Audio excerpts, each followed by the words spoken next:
Justice is not a privilege. It is really the backbone of civilization. Hmm. And I was thinking about this quote, when rulers interfere in judgment, truth dies quietly. It's a powerful idea, and it's what makes this deep dive so fascinating. We're looking at a moment 14 centuries ago where a system was, well, it was deliberately engineered to separate political power from judicial judgment. Exactly. And that's how you get the very first, real framework for judicial independence. Welcome to the deep dive. And this is a powerful project, I think, because it's not just about philosophy, it's about administrative reality. Today, we're exploring source material that analyzes what are called constitutional decisions on judicial independence and the rule of law. Specifically, we're going deep on 10 foundational rulings, cases 101 through 110, all sourced from foundational Islamic jurisprudence. Right. And our mission really is to take these 10 rulings and figure out how these principles that we think of as modern things, like equal law, due process, separation of powers, how they were systematically put in place back in the early 7th century. And what really stands out, I think, is that these weren't just, abstract ideas being debated by scholars in a quiet room. No, not at all. They were immediate, practical legal precedents. These were administrative actions taken by the Prophet Muhammad to govern a state that was expanding incredibly quickly. That context is just so important. You have to remember, this was a world dominated by huge ancient empires, where justice was almost always just. Well, it was a function of an emperor's decree or a tribe's power. Exactly. Yeah, So but- by looking at these early legal structures, we get this incredible insight into the historical roots of governance.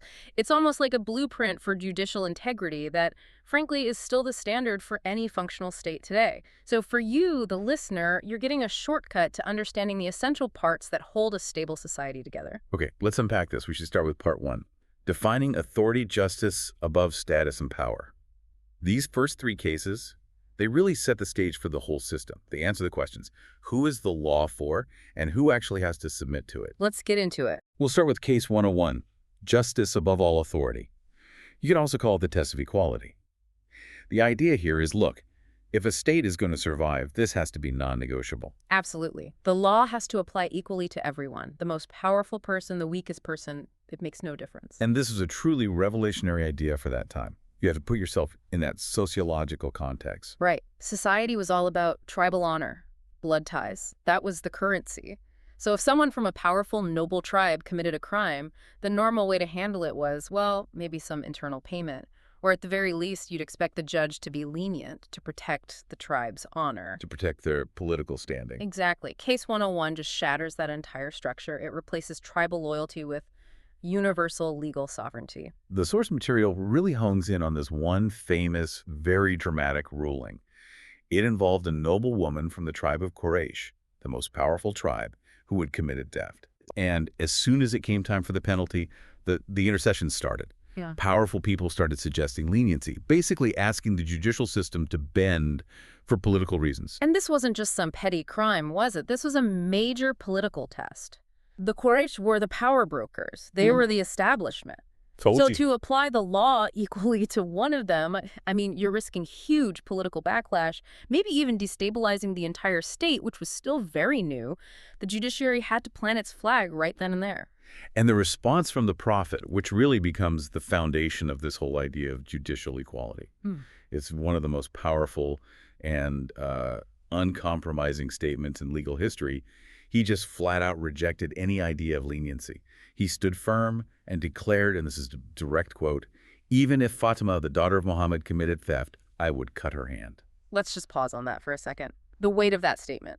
Why Fatima? He chose the person who was emotionally and politically the closest to him, the ultimate symbol of his own household, his own lineage. He did that to show that the law recognized no privileged class, not even his own family, a royal family, if you will. And that's the key. This wasn't just rhetoric to get other people to fall in line. No, it was a commitment he modeled by placing the highest possible cost on himself. It showed everyone that the rule of law was sovereign. It sat above the ruler, above the ruler's family, above the entire political elite. He was willing to pay the political price to protect the integrity of the judicial system. And that sends a message to every citizen, doesn't it? If the head of state's own daughter can't escape the law, then neither can the most powerful tribal chief or the wealthiest merchant. And you can draw a straight line from that principle to modern governance. The moment you have a system where political elites or their families can manipulate or just bypass the law, the whole idea of the constitutional state becomes a joke. It's just a facade. So Case 101 establishes that foundation. Legal privilege cannot exist, because as soon as it does, public trust evaporates, and the entire judicial system just collapses into a tool for the powerful. Which is oppression, plain and simple. Okay, so if the law applies to everyone, the next big challenge is making sure the people who are actually running the courts are independent. Which brings us to Case 102, separation of judicial and executive powers.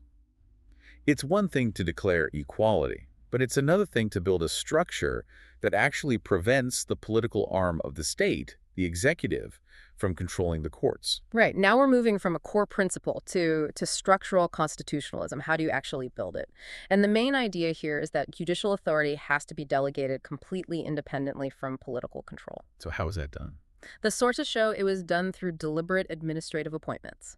The Prophet appointed these highly respected, very learned individuals, people like Mu'adh ibn Jabal and Ali ibn Abi Talib, as independent judges or qayyis in different regions like Yemen. Okay, but let me ask a practical question here, something the critique brought up. These judges, they were appointed by the central government, right? And I assume they were paid by the central treasury. And they probably needed the state's military to enforce their rulings. So Yeah. how independent could they really be from executive pressure on a day-to-day basis? That is the million-dollar question. And it's precisely the challenge the system was designed to solve. The key was in the mandate they were given. The mandate. Yes. These judges were granted full, explicit autonomy. Their job was to decide cases based only on the foundational texts, the Quran and the Sunnah. And crucially, their decisions were final.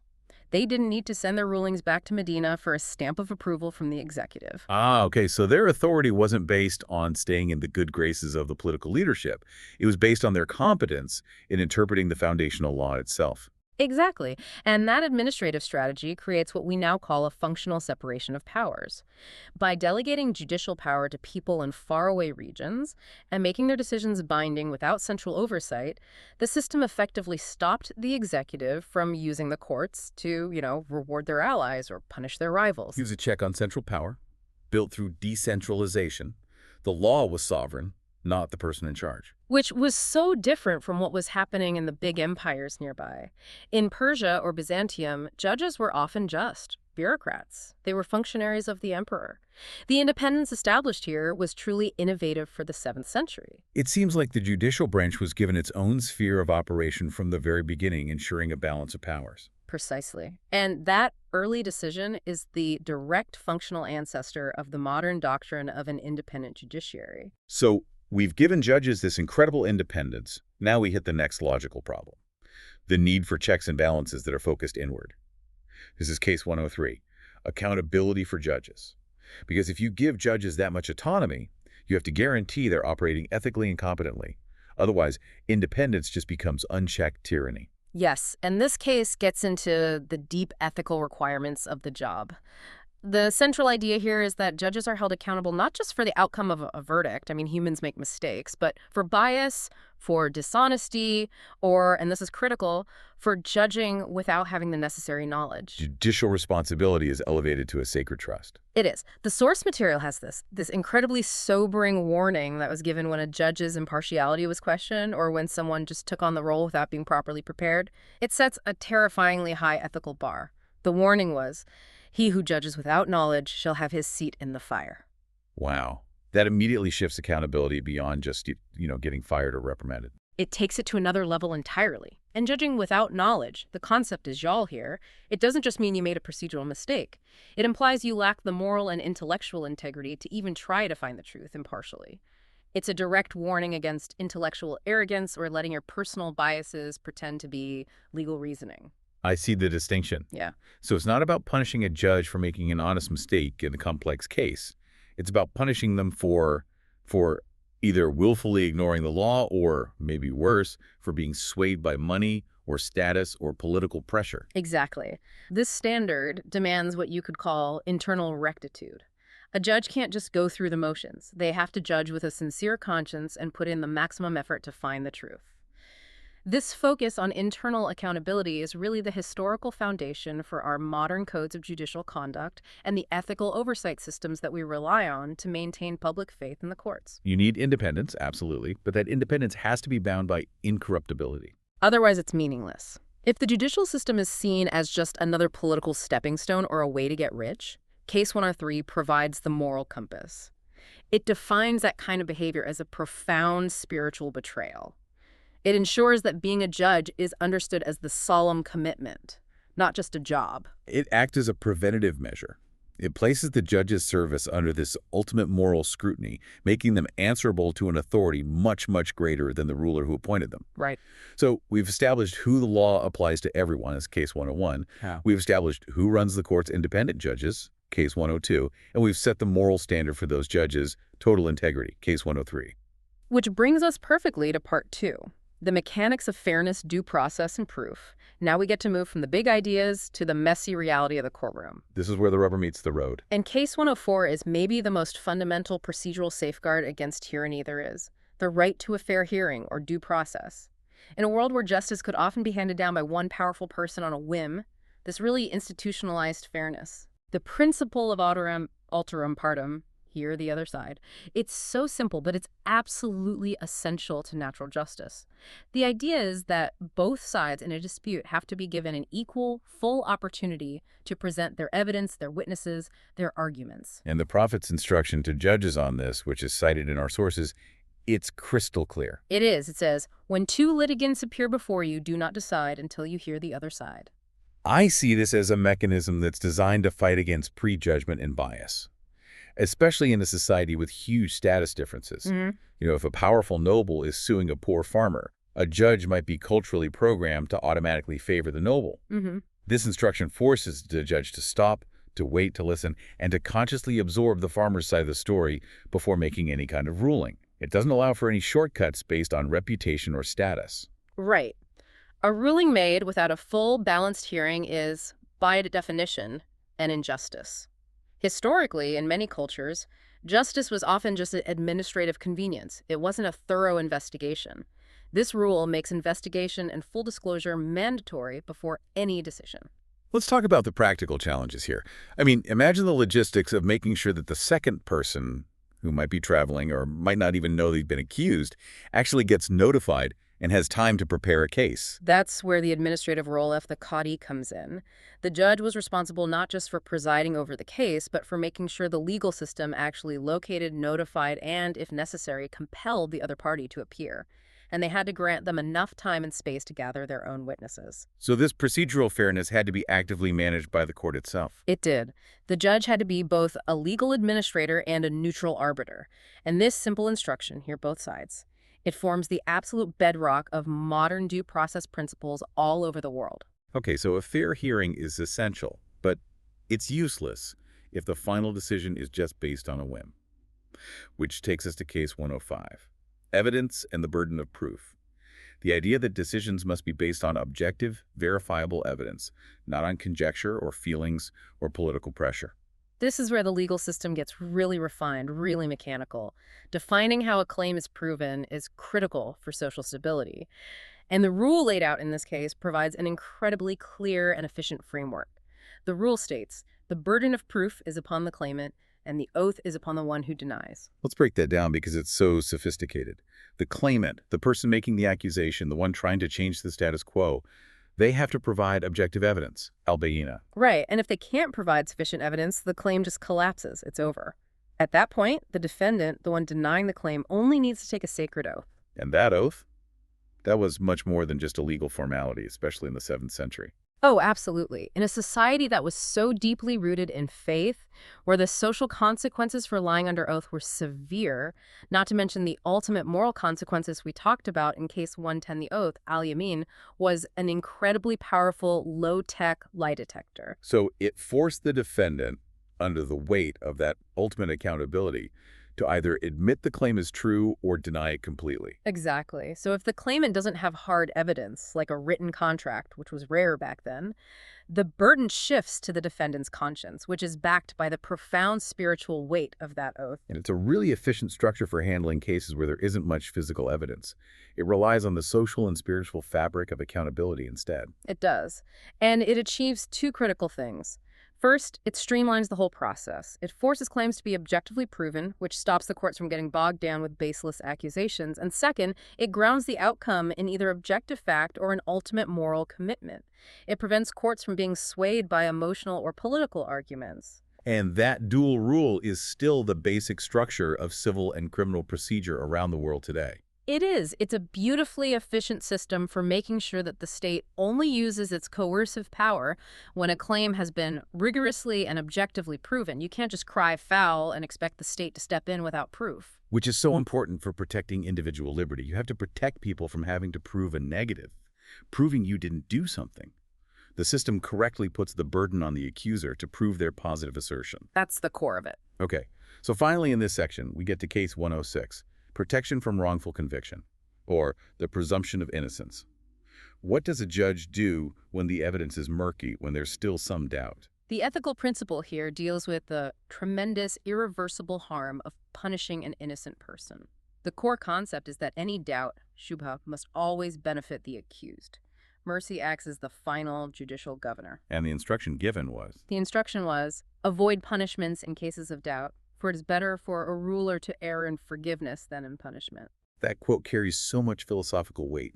To err in forgiveness. It means that letting a potentially guilty person go free is seen as a lesser evil than punishing one innocent person. Yes, it recognizes the sanctity of the individual and frames state tyranny against its own people as the ultimate evil. From a legal standpoint, it instructs judges to look for any remaining reasonable doubt, and it requires a level of certainty that goes way beyond mere probability. It's the operational definition of the presumption of innocence. It is. It's a profound check on judicial overreach, on administrative pressure to just close a case, or even on the very human desire for a quick, tidy resolution. It demands maximum caution from the judge, especially when the potential penalties are severe. It stops justice from turning into revenge or just becoming a tool of administrative efficiency at the expense of human rights. You can see the direct line to the principles we value today in global human rights law. And this ties right back into Case 103. If a judge convicts someone, even though there's lingering doubt, they aren't just violating due process. They're also violating the sacred moral trust of their office, and they risk that ultimate accountability for an unjust act. Okay, so we have the structure of independence and the mechanics of a fair trial. But now we have to talk about the system's longevity. How do you protect the system itself? That brings us to part 3. Maintaining integrity, systemic checks, and moral trust. Cases 107 through 110. This is about making the system resilient. Let's start this final section with Case 107, judicial immunity from political pressure. Independence is a great concept, but immunity is the legal shield that makes it real. The core principle here is that judges have to be empowered to make decisions freely, without fear or favor from outside authorities, and that includes the highest political office, the head of state. And independence is only really proven when the ruler themselves submits to a judicial decision that goes against them. That's the test. And it required a public demonstration of submission, which the source material shows through this very specific high-stakes anecdote. The prophet accepted a judicial decision that went against the claim of one of his own relatives. The power of that single action it's hard to overstate. Yeah. By definition, the ruler is the highest political and military authority. So if he is publicly willing to accept a loss in court, a judgment that directly affects his own family's interests, he models the necessary submission to the law for the entire state. It communicates something that no decree ever could. It tells everyone that the courts are above political manipulation. And that public submission is what gives the courts the real authority to check the power of the executive. If the highest authority willingly accepts limits on its own power, then the system can operate without fear. But if the executive branch can't tolerate a decision that goes against its immediate political interests, then the rule of law is just an illusion, no matter how beautifully your Constitution is written. So Case 107 doesn't just give immunity to the judge. It establishes the sovereign power of the legal decision itself. This action is foundational to the concept of judicial review and true judicial independence in any government that aims to be fair. The judge is free because the highest power has shown they will not retaliate. Okay, next up, Case 108, right to appeal and review. Since we've already established that judges are human and can make mistakes, the system has to have a way to account for that error. Absolutely. The system can't assume it's infallible. There have to be mechanisms for correcting judicial errors built right into the process. The specific action noted in the sources is that when a judgment was found to be inconsistent with foundational Quranic principles, it was reviewed and it was rectified without shame or resistance. That phrase, without shame or resistance, it says so much about the culture of justice they were trying to build. It does, doesn't it? It prioritizes finding the truth and taking corrective action over, institutional pride or defending the reputation of the judge who made the first mistake. The pursuit of accuracy is more important than the ego of the office. That's a critical point. It established that justice is a dynamic process. And the review wasn't just about challenging procedure. It was about making sure the judgment was consistent with the supreme foundational law. This process of review and correction formalized accountability, and it ensured the system would improve over time. So fixing an error was seen as a victory for justice, not a defeat for the judge. Precisely. And this early practice is the clear historical root of modern appellate courts and judicial review. It introduces the idea of layers of scrutiny to protect the legal system from its own internal human failures. And it ensures that the system evolves toward better and better interpretations of the law. It goes back to Case 102, really. Yeah. The foundational texts are sovereign, not the judge. And the appeals process is there to ensure everyone adheres to that higher sovereignty. Well said. So we started this whole deep dive with the philosophical equality of all citizens in Case 101. Now we come to Case 109, equality of litigants in practice. This is about the practical, visible, day-to-day demonstration of non-discrimination inside the courtroom. This case moves us from theory to the actual lived experience of justice. It's about non-discriminatory access, and it strictly forbids any special treatment for influential people, right down to the physical arrangement of the court. The source material details that the prophet would sit both litigants equally before him. It didn't matter if one was a slave or a noble, and he strictly prohibited any kind of preferential speech or deference from the judge or the court officials. That physical staging is so fascinating and so important. It is. If you walk into a courtroom and one person is seated higher, or they're given more time to speak, or the judge addresses them with more respect, that philosophical equality you declared in Case 101 just vanishes. It's gone. It evaporates. This detail shows that equality before the law isn't just a concept. It requires practical, visible, tangible adherence by the judge presiding over the case. The physical environment has to reflect the impartiality of the law. The litigant has to feel that the scales are balanced. They do, and the ban on preferential speech is just as vital. Judges have to maintain strictly neutral language. They have to ensure the focus stays only on the evidence and the merits of the case, regardless of the social standing or wealth of the person speaking. And this practical fairness, it dignified the process for every single citizen. It guaranteed that even the lowest status person was treated with the same institutional respect as the most elite. This visible equality is recognized today as a fundamental human right, the right to non-discriminatory access to justice. It's also a crucial defense against corruption. If a judge is visibly showing deference to one party, they're sending a signal that they might be pliable, which opens the door to undue influence later on. Case 109 slams that door shut by demanding practical, visible impartiality. And that finally brings us to our last case, Case 110, Justice as Divine Trust. This is the moral anchor. This is the case that synthesizes the entire structural and procedural framework with a powerful spiritual and ethical mandate. This core principle dictates that being a judge isn't just a political privilege delegated by the state. It's understood as a sacred duty, a divine trust, an amana. And this one concept just raises the stakes of judicial integrity exponentially. It provides the moral fortitude a judge needs to resist the political pressures we talked about back in Case 107. The power of this principle really comes through in this classification of judges based on their intent and their actions. The source material categorizes judges into three types. Judges are of three types.